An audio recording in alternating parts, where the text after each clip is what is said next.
6 जून 2022 का वाक्य है। रात के तकरीबन 3 बजे थे। थाटीपुर के अत्यंत पौश इलाके रामनगर में सन्नाटा पसरा हुआ था। गर्मी के चलते लोग घरों के भीतर ऐसी कूलर चलाकर गहरी नींद में सोए हुए थे। इन्हीं में एक परिवार कृष्णकांत भदौरिया का भी था, जो एक आलीशान कोठी में रहता था। इसी कोठी में उनका बेटा आरशब भदौरिया, पुत्रवधू भावना भदौरिया अपने 2 मासूम बच्चों के साथ रहती थी। परिवार संपन्न और खुशहाल था। घर में किसी चीज की कोई कमी नहीं थी। कोई बड़ी डिग्री ना होने के कारण आरशब को कोई अच्छी नौकरी नहीं मिल सकी थी। वह कांग्रेस पार्टी की सदस्यता लेकर नेतागिरी करने लगा था। इसके साथ ही जोर जुगत बैठाकर पार्टी का प्रदेश प्रवक्ता तक बन बैठा था। इसके अलावा वह वक्त गुजारने और पैसा कमाने के मकसद से प्रॉपर्टी की खरीद फरोख्त का काम भी करने लगा था। इसलिए दिन में उसका वक्त घर के बाहर ही गुजरता था। ऐसी स्थिति में घर की सारी जिम्मेदारियां उसकी पत्नी भावना निभाती थीं। दोनों बच्चों को स्कूल भेजने के बाद घर पर भावना दिन भर अकेली रहती थी, जिससे उसे बोरियत सी होने लगी थी। टाइम पास करने के लिए उसकी सहेली ने उसे मोबाइल पर रिश्तेदारों और सहेलियों से बातचीत कर वक्त बिताने का सलाह दिया। यह सलाह भावना को बेहद पसंद आई।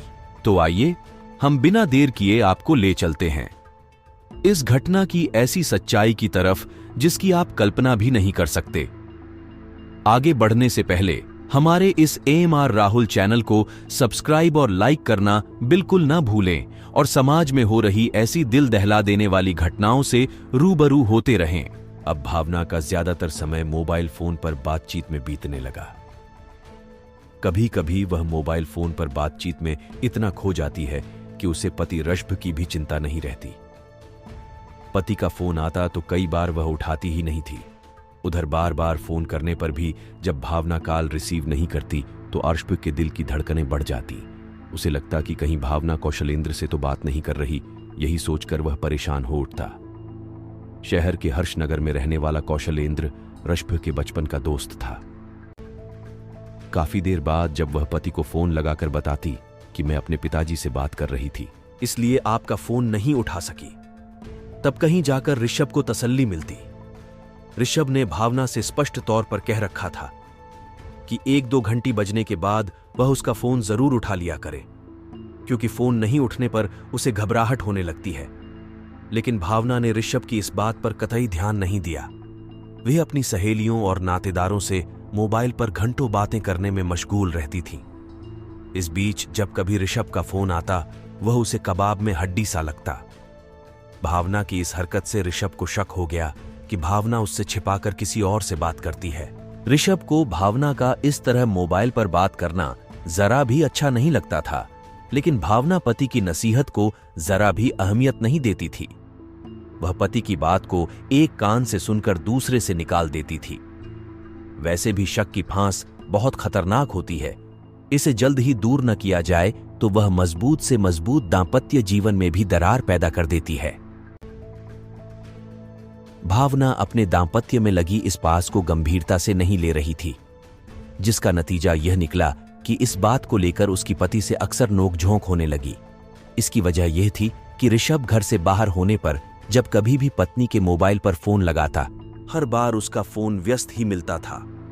ऐसा अनेक बार होने पर आरशब के मन में शक बैठ गया कि वह जरूर उसके बचपन के जिगरी दोस्त कौशलेंद्र से बतियाती होगी।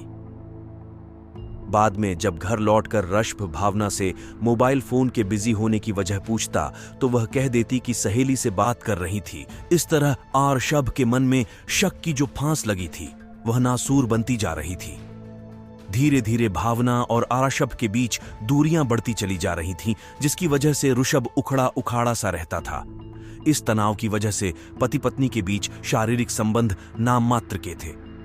दूरियां बढ़ने की अहम वजह सिर्फ इतनी थी कि ऋषभ अपनी पत्नी पर शक करने लगा था कि उसका झुकाव कहीं उसके बचपन के मित्र कौशलेंद्र की ओर है।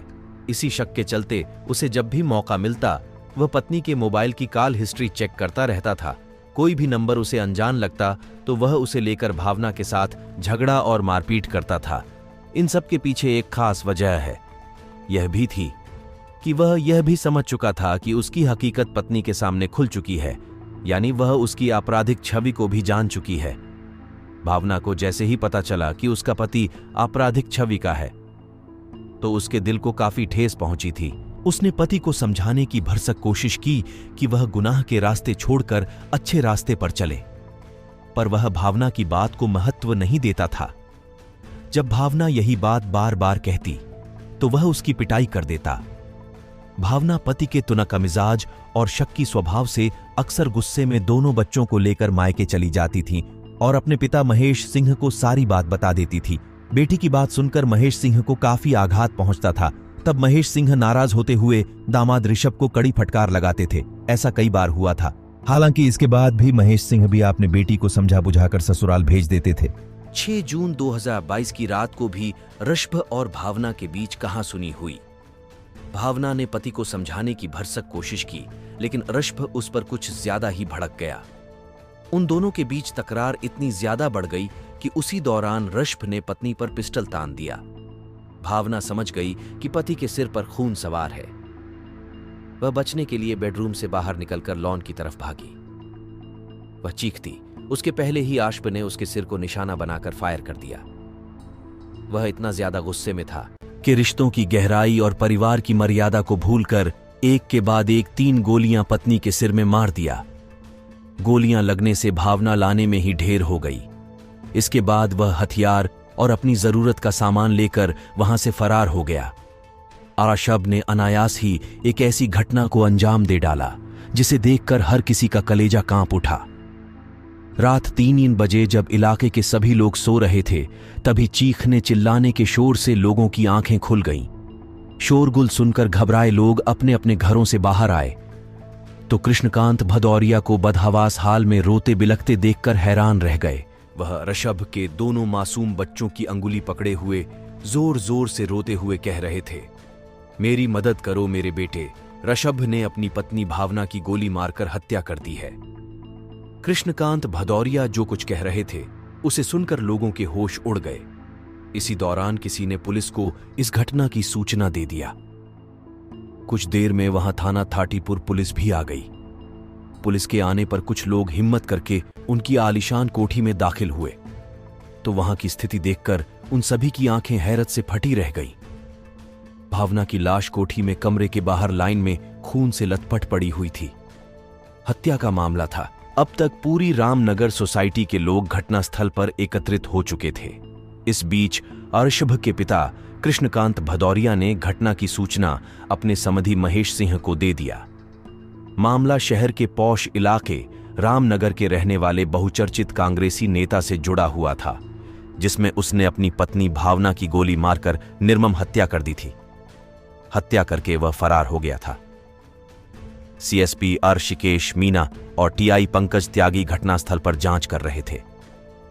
थोड़ी देर बाद ही additional SP crime Rajesh Dandotiya forensic expert of dog squad की टीम के साथ घटनास्थल पर पहुंच गए थे। पुलिस अधिकारियों ने भी घटनास्थल का बारीकी से निरीक्षण किया और क्राइम सीन को समझा। पुलिस टीम के पहुंचने तक रामनगर के बाशिंदे काफी बड़ी संख्या में भदौरिया के घर के सामने जुट गए थे। सभी लोग भावना के मासूम बच्चों के बारे में सोच सोचकर परेशान थे। इधर हत्यारे के पिता कृष्णकांत भदौरिया की हालत सदमे के कारण कुछ ज्यादा ही खराब हो रही थी। पड़ोसी उन्हें सांत्वना देकर जैसे तैसे संभाल रहे थे। पुलिस ने घटनास्थल की औपचारिक कार्यवाही निपटाने के बाद लाश पोस्टमार्टम के लिए भिजवा दिया। पुलिस को यह तो पता लग ही चुका था कि भावना की हत्या उसके पति ऋषभ ने की है। इसलिए ऋषभ के खिलाफ उसके ससुर महेश सिंह की तहरीर पर थाना थाटीपुर में धारा 302 के तहत रिपोर्ट दर्ज कर लिया। मामले की गंभीरता को देखते हुए पुलिस ने हत्यारोपी कांग्रेसी नेता ऋषभ पर 10,000 का इनाम घोषित कर दिया। इसके बाद पुलिस ने उसकी तलाश शुरू कर दी थी। इसी बीच एसपी अमित सांघी को मुखबिर के जरिए सूचना मिली, आपकी पत्नी की हत्या के मामले में फरार चल रहे ऋषभ भदौरिया को उत्तर प्रदेश के जिला मैनपुरी के बेवर कस्बे में देखा गया है। ये सूचना मिलने के बाद एसपी ने बिना देर किए additional SP crime Rajesh Dandotiya के नेतृत्व में एक पुलिस टीम बनाई। टीम में crime branch inspector Santosh Yadav व थाटीपुर टीआई पंकज त्यागी को शामिल किया गया। उन्होंने 3 मैनपुरी रवाना कर दिया। आखिर पुलिस टीम द्वारा ऋषभ भदौरिया को हत्या के 21 दिन बाद उसके ही रिश्तेदार के घर से हिरासत में ले लिया गया। वह अपने रिश्तेदार के घर पर रहकर फर्रारी काट रहा था। उसने बताया कि पुलिस द्वारा उसकी गिरफ्तारी पर 10,000 का इनाम घोषित किए जाने के बाद से उसे एनकाउंटर का भय सता रहा था। पुलिस टीम उसे बेवर से ग्वालियर ले आई। उसकी निशानदेही पर हत्या में प्रयुक्त पिस्टल और खून से सने कपड़े भी बरामद कर लिए। इसके अलावा पुलिस ने उसके पास से वह क्रेटा कार भी बरामद कर ली जिसमें बैठकर वह पत्नी की हत्या के बाद फरार हुआ था। प्रारंभिक जांच में ही पुलिस को पता चला कि 10 मई 2022 की रात को भी ऋषभ ने अपने बचपन के जिगरी दोस्त कौशलेंद्र कुशवाहा पर 5 राउंड फायर किए थे। ऋषभ के खौफ के चलते वह थाने में रिपोर्ट लिखवाने का साहस नहीं जुटा सका था, लेकिन जैसे ही ऋषभ अपनी पत्नी को मारकर फरार हुआ और उस पर इनाम घोषित हुआ तो हर्षनगर निवासी कौशलेंद्र कुशवाहा थाने में रिपोर्ट लिखवाने पहुंच गया था।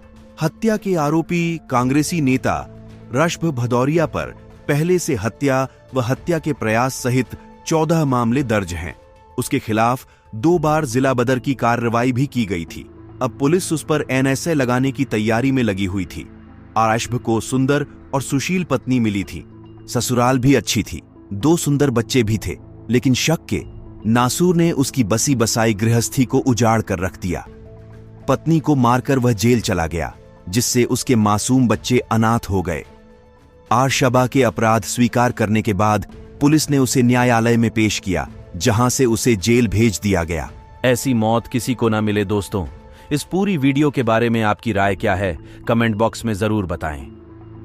मेहनत पसंद आई हो तो इस वीडियो को लाइक करते हुए शेयर भी करें।